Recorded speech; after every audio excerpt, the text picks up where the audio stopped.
Well, hello friends. In this video we will be looking at the final version of Mythic Battles Pantheon Rulebook 1.5. As I said, this is the final version. This is what you will get with your Kickstarter pledge if you went for the reprint campaign last year. Mythic was kind enough to put this for free online. You can download it from the overlord.net, but I think that you can click through to this page also by going to the Monolith page. Did I say Mythic Games before? I meant Monolith. Anyway, this will not be a full rules explanation or review. I will just focus on the biggest changes that I have noticed in the rulebook as compared to version 1, which is what I got with the original print of Mythic Battles.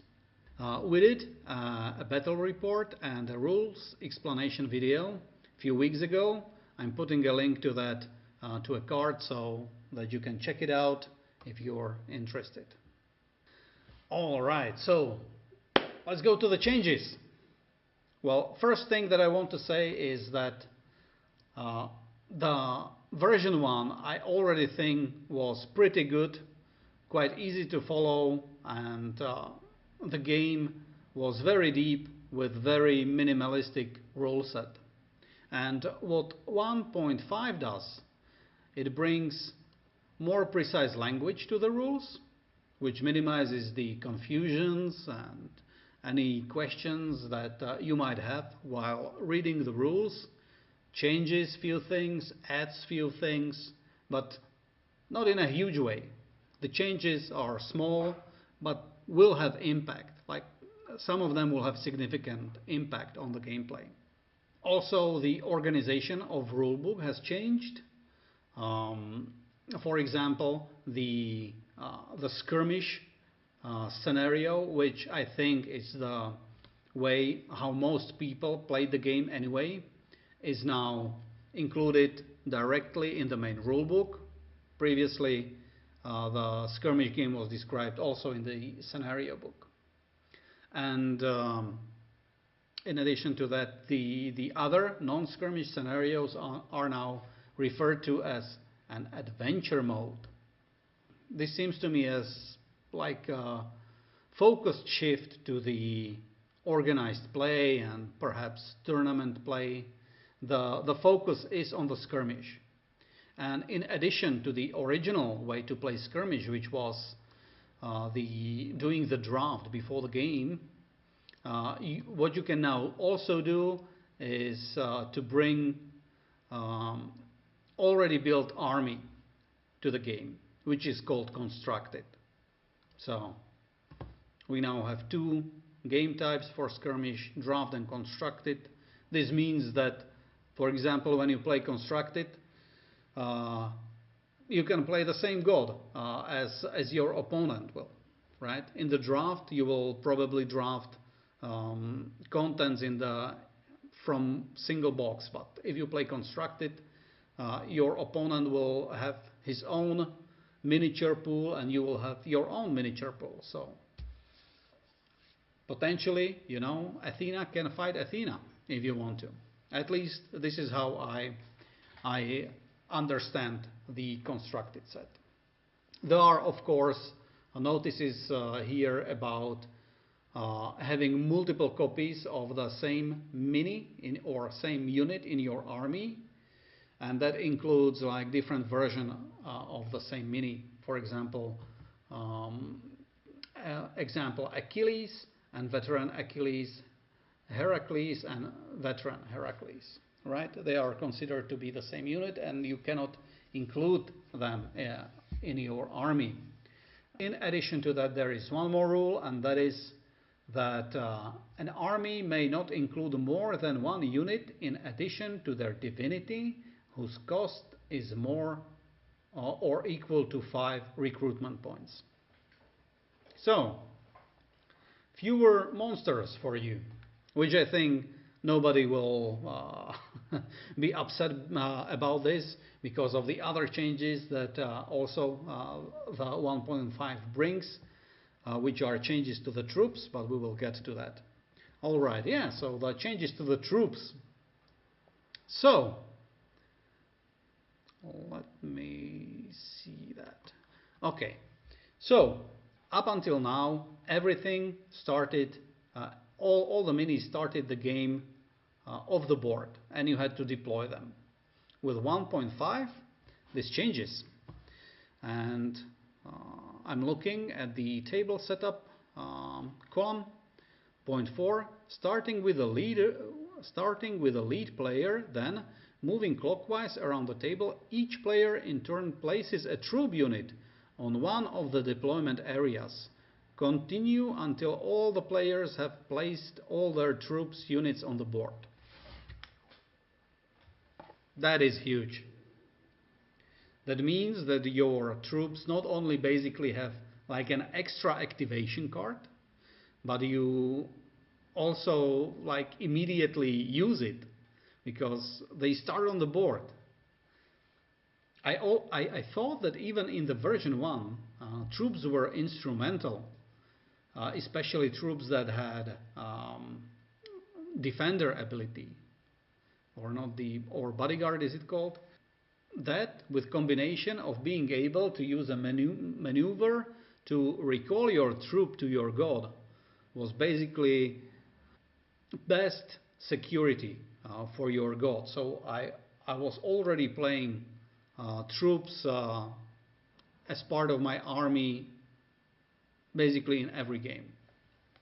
And with this change, and one more change which I will mention later, which is, well, actually let me talk about that as well. That is the change to the leader ability, which now affects not just troops in the leader area, but also in the adjacent areas. So troops really got a huge boost. I will have to try that, but I think that a viable army and a good build could easily be something consisting just from god and units of troops.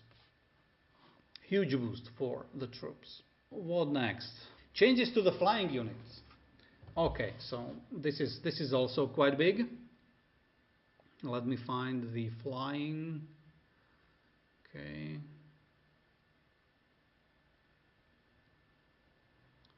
Flying unit rules. Okay, so the flying unit rules have changed to this. Flying units can deploy on a cliff or a rock area of their deployment zone. So this is new. You previously couldn't deploy, I think, on a cliff or on a rock, but you could fly there. And the second biggest change is that a flying unit is not constantly in the air and moves on the ground. However, they can take flight to land elsewhere or swoop down on an enemy. To represent this, a player who activates a flying unit has access to 2 additional complex actions. So, the flying units have 2 new complex actions. The first one is fast flight, which I think replaces the run.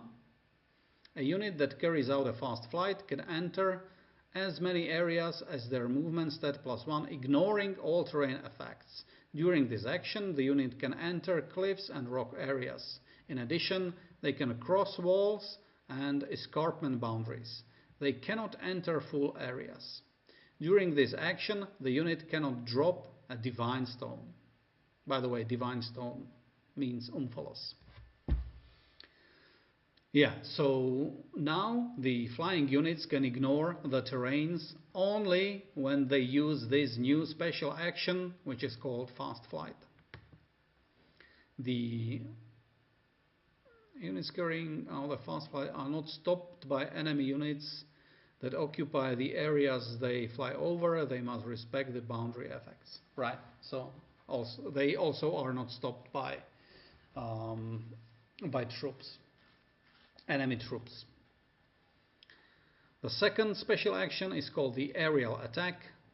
A unit that carries out an aerial attack follows the sequence of a normal attack with the following exceptions.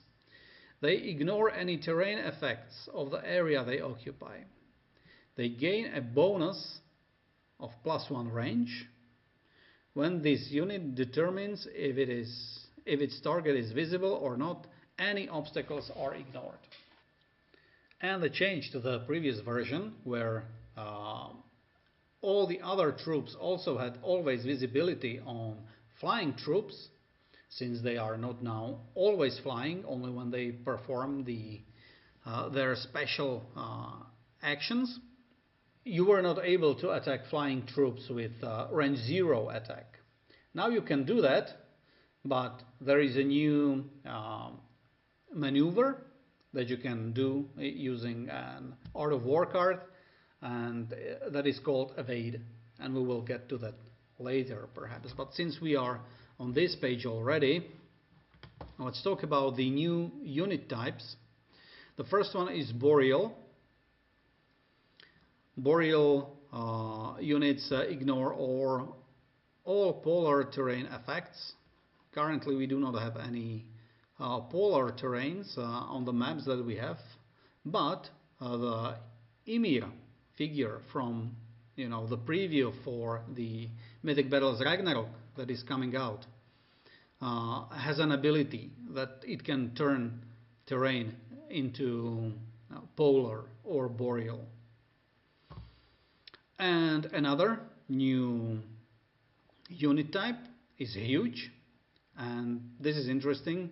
A huge unit can never enter an area with an area capacity lower than 3. The area this unit occupies is always considered full, regardless of its area capacity. In addition, the talents and powers that could move a huge unit are ignored. So, they are also updating all the dashboards, well, not all the dashboards, but many of the dashboards for the units. And I guess the huge rule will be applied to the Titans. At least that's what I expect.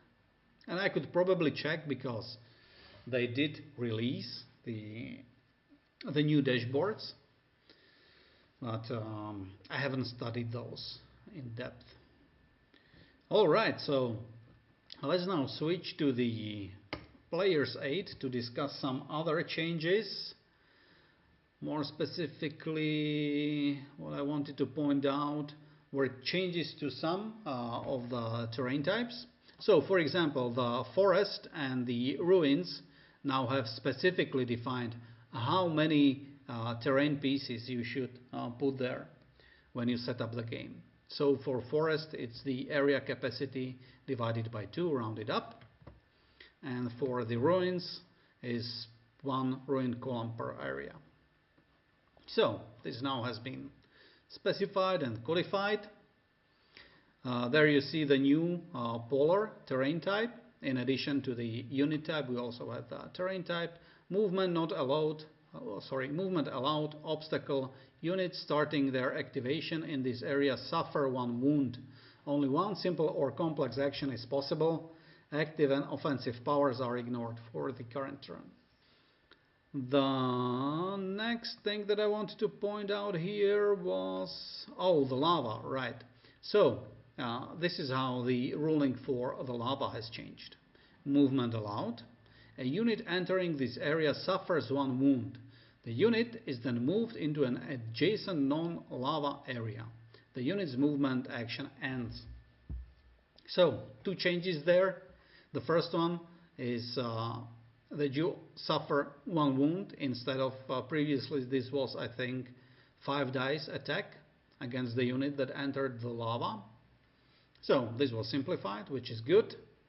And then the other thing is that after you move your unit outside of the lava, its movement action ends. So there is less possibilities for abusing the lava for extra movement. And the last thing regarding the terrain, yes, the swamp. I think that this is a change. So for swamp walk is impossible, run possible with maximum movement of 1. I think previously you could walk, but at maximum at speed of 1. This now says that you cannot walk. So basically, if you want to move while you are in the swamp and you are not aquatic unit, you need to do a complex action which prevents you to doing anything else other than moving through the swamp. Alright, that's the terrain. Now changes to the talents. Okay, the changes here are mostly just about clarifying how the talent is used, and the only bigger change is change to the leader, which I already talked about. The active player takes an activation card from their deck of a visible friendly troop unit in their surroundings and adds it to their hand. The unit whose card has been chosen may be activated immediately by discarding one of its activation cards and without spending an Art of War card. This is a very good change. It was very difficult to use the leader ability before, because either you moved with your leader outside of the area with your troops, or you first activated the troops, and this is much better. Okay, so that is it for the changes. Yeah, there were some changes to the terminology as well. So I already talked about the Amphalos now being referred to as a divine stone, and that is because, of course, there is Ragnarok coming up. The divine stone there is called the rune, but another thing that is mentioned in the rulebook, divine stone. Okay, there are different divine stones associated with the different methodologies of Mythic Battles universe. The divine stone of Greek mythology is the Omphalos. That of Scandinavian mythology is the rune, and of the Kefir of Egyptian mythology. So, shall we consider the Mythic Battles Egypt now confirmed? We'll see. And there have been some other changes to the terminology as well in other places.